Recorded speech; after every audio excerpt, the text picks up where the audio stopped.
Happy Tuesday, you guys. Welcome to So Bad It's Good with Ryan Bailey. This is your pal Ryan. And yeah, like I said, it's Tuesday. You made it. You made it through Monday. The bad part of the week is gone. And now it is smooth sailing here for the rest of the week. How are you guys? Are you good? Are you okay? Man, Monday is always the day that feels like 3 days, and I'm on the tail end of it. My voice is a little raspy because, because it's just cool like that. No, I just finished a 2-hour Vanderpump Rules season 1 reunion recap, and I just put it out over there on the Patreon, video and audio. Hello, baddies, any Patreon members listening? So that is there for your enjoyment. The first like 35 minutes, I talk about a lot of personal stuff. So I put a timestamp on there too if you want to skip past that BS and just go straight to me talking Jax. Man, that first season, it just can't be said enough of what a magical, insane, lucky season. Because I just think, what is the odds that this show is still going? Started in 2013, still going, and just there are just so many little moments in that reunion too. Lisa Vanderpump, God love her, says, "Oh, this place is like." What did she say? I took a photo of it and I posted it on Instagram, and I was like, "Oh my God, I just forgot about this line," and it's such a brilliant line. She goes, "I have ended up with this kind of incestuous den of iniquity." Oh, sir, it's just an incestuous den of iniquity. Everybody's getting nakies and doing things with their privates in my establishment. Oh, so many great moments. And Jax is like, "I'm going to fight for you until the day I die, Stassi. Stassi, I know I did all of that stuff, but you're the only woman I'm ever going to love." It is just, and it's such a joy rewatch because you know where they all are now. Like Sandoval's with Dodie in this one. Schwartz isn't even out on stage. It's just Katie. And it's just wild. It's like how you went to see the movie Titanic and you already knew the Titanic went down at the end.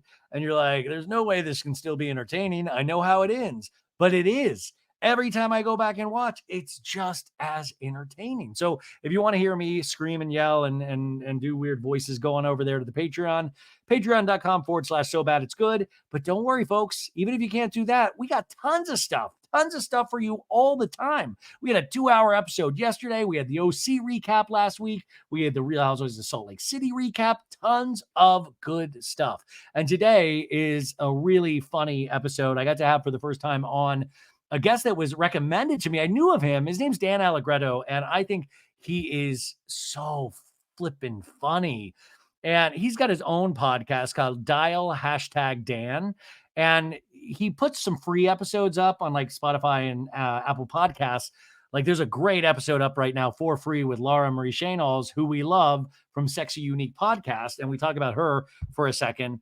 But then he also has a Patreon where like all of the good, the good stuff is on as well. If you're looking to sign up for another Patreon, I highly recommend Dan's. But we just get into we've never talked before, so it was just great to talk to somebody new, to talk to somebody that takes on things. And listen, this man makes a bold proclamation that I almost swallowed my tongue during this episode, and I will wait to hear if you know what it is once you hear this.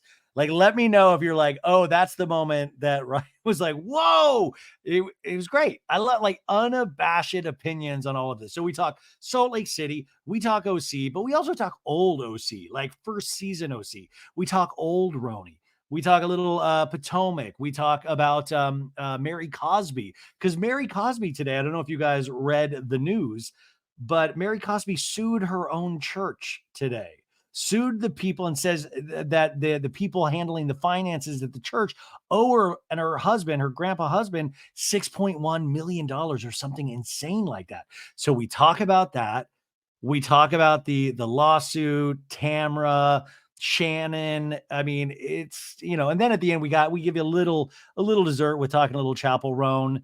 We all obviously get into the Joel Kim Booster thing, the debacle that happened this weekend, which kind of seems to have completely died down. So I just don't know if that is completely just forgotten, out of sight, out of mind. I have not heard it. It's been a busy day for me, so I haven't been checking all my sources, but I have not heard much more of that. So let me know, you guys, if you have heard anything out there. I wanted to do a couple of news stories before before we get into the interview with Dan. And I always remember I put a timestamp if you want to skip past me just blabbing to myself and to you guys, you can skip right to the interview with Dan. Reminder to, if you could do a solid and consider leaving a 5-star review on Apple Podcasts and Spotify. Oh, and I did officially get a strike against my Instagram account tonight for something I posted. So I always talk about this, but like I got the email from Instagram and everything. So if you can this week, even if you think you're seeing me, just check my Instagram account. And I've just posted an ad for Dark Side of Reality TV, which they hired me to do. And I was really excited, but I'm like, oh no, now I got that strike on my account, which means it kind of like shuts that algorithm down a little bit. So if you could do another solid and go check out my Instagram and just like any post that you see. Just, I'm a sad old man. Just like it free. Like, just let that finger just like a bunch of stuff. If you could, I appreciate it. Sorry, I know I feel like a geek asking, but times are tough, man. Okay, where do we start today? Okay, we start with something that I had been talking about on Saturday, because I was talking about the Housewives taglines and why in the hell have we not gotten the Real Housewives of Salt Lake City had taglines yet, like their housewife taglines. And then finally this afternoon, early evening, we got the tags. We got the housewife taglines. And do you guys want to hear it? Okay. You guys probably already saw this, but if you didn't, let me share it with you. Okay. Angie Katzenevas from Real Housewives of Salt Lake City. What do you think her tagline is going to be? If you get something with Greek, you are right. Here's her tagline. You may have been in a sorority, but I'm Greek for life, baby. I'm fucking Greek. Angie. This is the first time that Angie has put it into print that she is Greek. So really nice to have that, that kind of confirmed for all of us. But I think this is a really solid housewife tagline. I do. I really think this is great. You may have been in a sorority, but I'm Greek for life, baby. It's a little tough. And, you throw it back to college with that whole sorority thing. A lot of things come up into my mind. Is that towards Bronwyn? Is that towards Lisa Barlow? I mean, it's definitely to Lisa Barlow, but that's great. So then we move on to Lisa Barlow. And Lisa Barlow goes, tequila is my livelihood, and my lifestyle is always top shelf. Okay, so she was a way to like kind of promote her, I was hoping it had something to do with Bezos. Like, if you don't like it, you can Bezos my ass. But tequila is my livelihood and my lifestyle is always top shelf. I was really thinking that she would do something with her Wendy's sponsorship, because she's always talking about Wendy's. Of like, what did I put? I put on Instagram. I was making stupid jokes of all of these. I said, I'm about to go to Wendy's because it's frosty around here in Salt Lake. So she chose not to promote Wendy's with the tagline, but she did promote her tequila line. And also, I think that's a really solid, yeah, she is top shelf. Lisa Barlow believes in Lisa Barlow, damn it. Now, Mary Cosby, and by the way, the pictures, they're all leaning on this like snow ski, like snow jet ski thing. Great. Mary Cosby's is God is my shepherd, and you all look like sheep. No, I love it. I think it's great. Excellent. But this is the only thing that popped into my head. If God is my shepherd, like, didn't God create all of us? So, like, she's calling all of us sheep, like all the other housewives, but like God created them too. So, do you see the internal conflict that I'm having right there? But I think it's good. It's chilling. There's like a dash of culty in there, which I like. It doesn't go too far. Now, Meredith, it's just slurring. No, Meredith goes, God, and it's just like Angie with the Greek. What do you think Meredith is going to talk about? If you said bath, you are correct.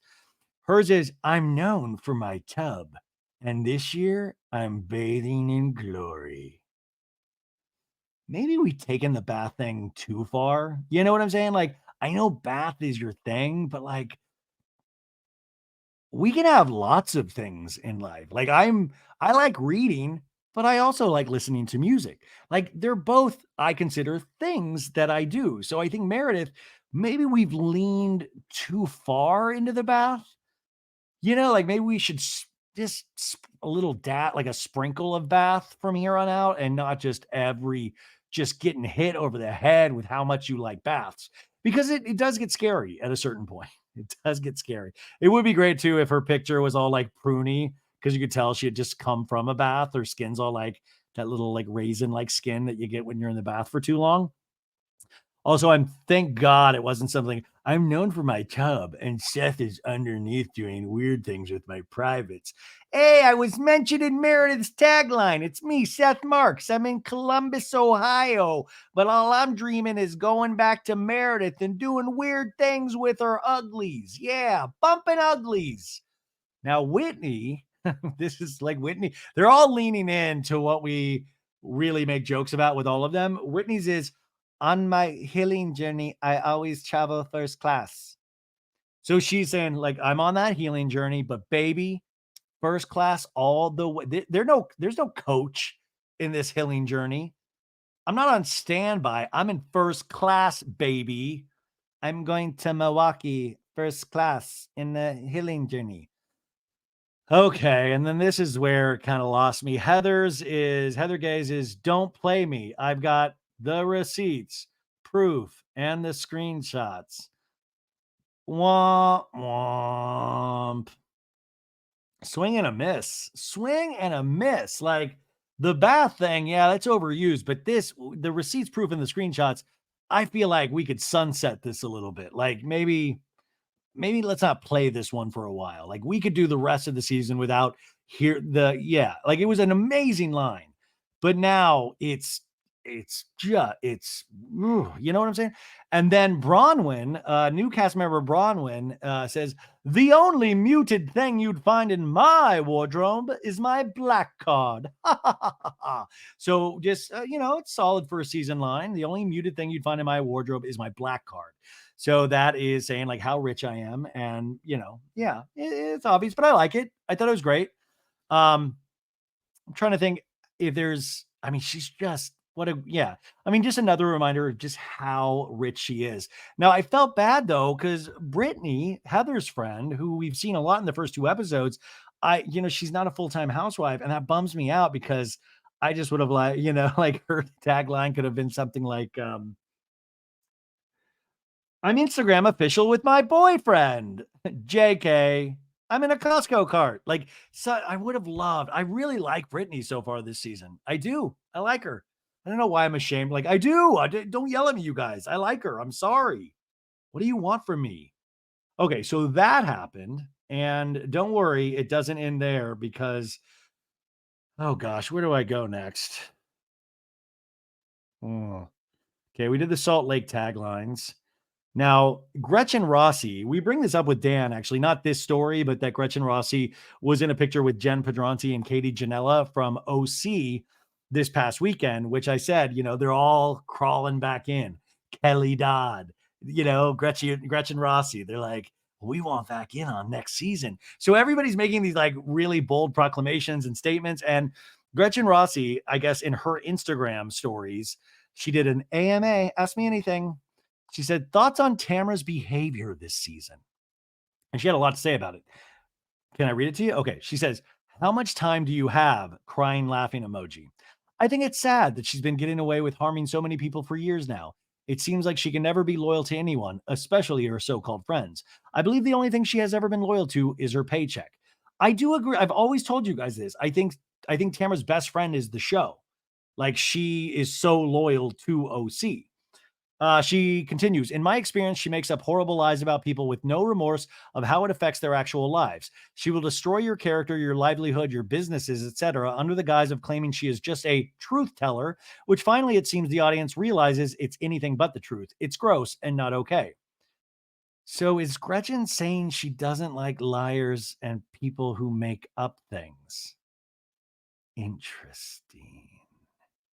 Anywho, she continues, I have stayed silent for the last several years, but these latest remarks about Ryan really triggered me. Ryan Boyaji, Jen's fiance, not me, Ryan, but about Ryan really triggered me. She makes categorically false statements about him, and then when he finally stands up for himself to protect his livelihood and reputation, she calls him a little bitch. It's such a BS double standard. She can't go after the men and not expect them to speak up. She did this all the time to Slade, and now she's doing the same exact thing to Ryan. Oh God, we need Slade to speak on this. She finishes here. Oh, and try speaking the actual truth about her. God forbid you do that, because from my experience, she will go on a witch hunt to try and destroy you. In my opinion, she is evil, manipulative, and conniving. I saw exactly who she was back then and was never afraid to call her out. Seems the audience is finally realizing what I was always talking about. So this, to me, that last couple of sentences is her kind of like, I'm auditioning for the role of season 19 of Real Housewives of Orange County, because you're saying, I was never afraid to call her out. So if you need somebody like that, please call me. Man, they are all coming out of the woodwork. I mean, she made some fair points there, but also what I think, it's like, yeah, she's clocking in. All these people that are off the show are clocking in efforts of potentially getting back on the show, even though I don't think they would ever admit that. And then like I said this weekend, every action has a reaction. So let's see if Tamra takes that bait. Let's see if Tamra responds, talks about it on the podcast. Hopefully Tamra is maybe like, I was saying this in the OC recap this weekend, is like, you'd want to advise her of like, maybe don't do the thing you normally do in this situation, because that's what they want. They want that response. Maybe don't respond at all this time, because we know what it's like when Tamara responds. What if we didn't do that? I think that would actually surprise a lot of people. So that's happening as well. And then I thought this was weirdly sad. This kind of bummed me out listen, I didn't agree with her doing this in the first place, but it bums me out. It's complicated. It's about Brandi Glanville, you guys. And she was, threatening lawsuits, signed up with the Reality Reckoning lawyers. I think Mark Garagos is one of them. Shout out Lyle and Eric Menendez. And no, he wasn't. No, it was that lady. Never mind. Anyways, Brandi Glanville signed up with those lawyers that Bethany had for the Reality Reckoning. And, it was like full tilt boogie going towards this lawsuit goal. And then, oh no, did she delete it? Oh, she deleted it. Oh no, did I not screenshot it? Ooh, tweet and delete from the old. Hold, please. I'm gonna go find it elsewhere. I'll be okay, folks. I found it on the Instagram account Bravo Snarkside, which I really like. Brandi says that she tweeted this, but like I said, it's now deleted. She writes, I mean, you cannot write this shit. I guess I'm doing that now. After a year of telling me how rich I was about to be and how strong my case against Bravo is, my quote unquote lawyers have decided I now don't have a case and cut ties with me. Hashtag paid off, maybe, allegedly. And then she did the shrug emoji, and then emoji, like a detective emoji with the little monocle, and then the with the hand on the chin going emoji. So 3 emojis from Brandi. Now listen, I thought this was I really didn't believe in her lawsuit. I'm sorry. Like, and the Kate Chastain Andy call, I thought it was inappropriate of Andy. Like, but at the same time, I also would have liked to have seen Brandi's response to those text messages. And but even in the way she writes this, like, I was being told how strong my case was and how rich I was about to be. Like, that's what this was all about. It's fucking money. And that's the part that makes me sad, is because she obviously needs this. She needs something. And you hurt for anybody that feels probably, like, I can only imagine it. Brandi feels like, God, really, truly alone. And man, I made the wrong call, because he's not going to be able to be back on NBC Universal now. Like, once you threaten something like that, unless, I mean, listen, crazier things have happened. We're starting to see little bridges built back with Nene, but I don't know. Like, I know Andy doesn't have like control over the network. He is not the president of Bravo, but I just think at that point, and especially how she personally came for him, I don't know. I would be very curious what Andy says tomorrow. I know he does Radio Andy. I don't know if he does it every day on Sirius, but I'd be very curious what he thought of this tweet. But like I said, it is now deleted. So yeah. I mean, God, you want I mean, I know I talk a lot of shit, but you do want the best for these people in a way. And I always say, like, I don't want to sit there and worry that Brandi Glanville can't put food on the table. Like, you don't want that either. You want these people to thrive. I just don't want to have to worry about it. Okay. And now this is, and for the ladies and even some of the men out there, wait, hold on one sec. It, okay. Oh, wow. Okay. Sorry. I was just catching up. Somebody alerted me to Katie Maloney has a Depop page. And I guess Depop is like a place where you can like sell your clothes, sell your old clothes and stuff like that. So somebody told me today, I don't know how long this has been out. Maybe she's had this for a while. I'm just now hearing about it today, but also I didn't even know what Depop was in the first place. I barely know what Amazon. No, I do know what Amazon is, but Katie has a Depop. The username is Katie Maloney Closet. She sold 61 pieces. It was active today. And it says Katie Maloney shop. And the verbiage underneath that says, I moved. So I went through my closets to list items I've worn on the show, at events, items I no longer wear, and unknown items. Okay, bye. And there's all of these things sold. Like she wore this one thing to the Fall Guy premiere, but that was sold. Does it tell you how much it was sold for? I think this one was for, oh, this one was for $150. Cha-ching! Katie got $150 for this one dress. This other, an H&M woman's cream dress sold for $60. Damn it. Like, I know we're joking, but like, I was telling my Patreon earlier that remember what, like, one of the best days of my life was when a couple years ago I found out Jax Taylor had an eBay page where he was selling his collectibles, and some of them were really pricey, but I settled on the least expensive thing I could find, and it was Jax Taylor's Rambo lunchbox. You know, Sylvester Stallone who played Rambo. Like, it was 35 bucks, and I was like, the price is right. So I've got this vintage 80s. Do I have? No, it's in storage. I've got this vintage 80s Rambo lunchbox with Sly Stallone, and just knowing that Jax Taylor owned this, like, what's more perfect? Because Jax is kind of like the Rambo of reality television. Sylvester Stallone. If you don't know Rambo, it's a story about a guy that lied about going to Vietnam and just lied. No, it's actually a story about a guy who went to Vietnam, but it's Jax's, and I bought it. I have it. It's mine. I love that lunchbox. But what I was just saying was, like, I just saw this $60 H&M dress. Now, listen, I don't wear dresses, but would I like to own something that Katie Maloney once owned? You're damn right I would. Like, guys, I'm not joking. Someday, when I get sadder than this, I would like to open a reality show museum. And this is the kind of shit I need for it. Like, oh, well, uh-oh. Now there is this, see, I can't do this. There's a black halo woman's blue and green dress, size 4. It's $250. A little too rich for my blood. That $60 was, but 250. Oh my God. Oh my God. She's selling a black halo woman's white dress. Oh, this is already sold. She wore this dress when Vanderpump Rules filmed their second wedding in Vegas. And there's a bit of makeup on a bit of the dress. So that's the makeup from the show. This belongs in a museum. And then she has the pictures up of the wedding with Schwartz, this dress, and she sold it $445. Oh, so this was listed 27 days ago. So she's probably had this for a while. I don't know. How am I just finding out about it? I guess because I'm not on Depop a lot. You guys already know about this. Oh, there's this one dress. There's a picture with Stassi, and it's a lovers and friends women's white dress, size medium, $205. That is still up for sale. But all of these other ones, there's like this. Is this a bathrobe? No, it's a Zara women's silver and gold jacket sold for $70. That was another sort of pseudo affordable thing. Oh my God.